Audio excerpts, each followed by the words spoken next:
everyone, and welcome back to Travel Tip Tuesday on the Travel Mug Podcast. Jen and I are so happy you're here. So happy. Yeah, hi. We all know like travel's fun. Obviously, we have a whole podcast about it. You get to see new places, eat some different food, and meet new people. But as I was kind of thinking about some upcoming weekend getaways we have planned and the good feelings I always get when I'm thinking about them, I actually started to think like, what is it about travel that's so good for you outside the most obvious reasons that I've already stated? So I wanted to dig a little bit deeper into like the science behind actual benefits of traveling and how and why it's good for you. So, after some research, I found some recurring trends based on scientific research and also life experience, including my own. So, the first thing I want to talk about is stress release and mental and physical health improvement. It's a restart and it's a disconnect from real life, digital life, and also regular duties of everyday life. And it really even can decrease a likelihood actually for a heart attack, especially in women. Wow. I know that's a huge deal. Yeah. Take that vacation. Yeah. Yeah. So that's just point number one. It can also help alleviate trouble sleeping. So you're seeing different things, you're being stimulated in a different way, you're likely more physically active, you're in a different environment because if you're not sleeping well, maybe the environment you're trying to sleep in at home isn't cohesive for that. So it actually can help alleviate that. Now, I know there's a lot of people who say, I find it hard to sleep in hotel rooms or not in my bed. So, of course, that's not like typical for everyone, but it can help with that. So why not give it a try, I say. I usually have trouble the first night. I do And, too. Yeah. yeah. And then once I'm settled in, I'm good to go after that first night. Yeah. It also, number three, can improve creativity. So, different daily circumstances and situations will cause you to have to think differently because you're not in your everyday routine. So, you're talking to people who might speak a different language. So, working through that with them and really general problem solving. So, actually, it can tap into a side of your brain that if you're just going through your everyday routine at home, isn't as stimulated. So, again, it can help improve creativity. Mhm. Number four, boosts self-confidence. So you are out there in the world by choice. Money you have saved to make it happen is propelling you forward. Your travel planning, of course, your decision making, meeting new people, finding your way through the world. Again, problem solving, if not daily, likely every other day. And of course, on a more base level, this can really boost your confidence because you're out there doing it. So you're actually made the choice to do this, and therefore the boosting of self-confidence happens.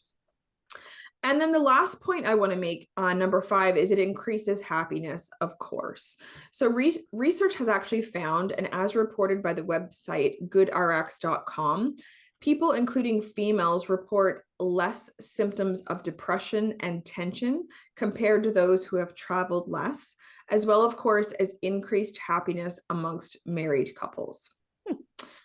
So, much like the last point, I want to be sure to mention that travel doesn't have to mean like international getaways. Of course, those are fun, but it can just mean a weekend away, a staycation within your own city, state, province, or even your country.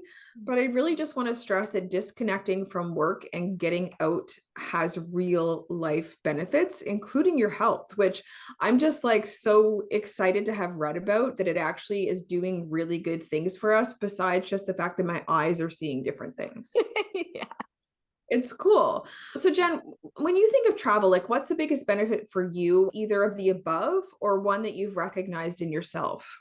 Yeah. Like I have noticed a huge difference I notice a huge difference in my mental health when I have a trip booked versus when I don't. And it is really strange, but just like having that to look forward to, I obviously love travel planning. I love the research part of it. I love planning things and looking for things to do. And it's funny because we were away in Florida in February, and then we weren't really sure like what we were going to do for the rest of the year, if we were just going to lay low, and we ended up booking a trip to Boston for October.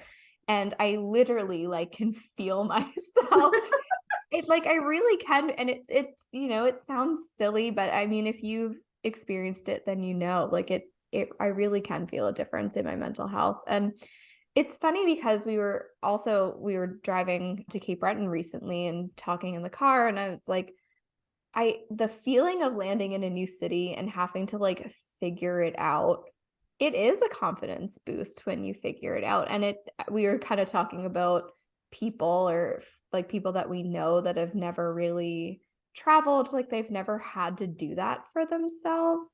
And I just think that there's so much that you can get out of that type of experience. So, and I also really notice like how connected as a couple that we feel when we're traveling too. Like it definitely helps for sure.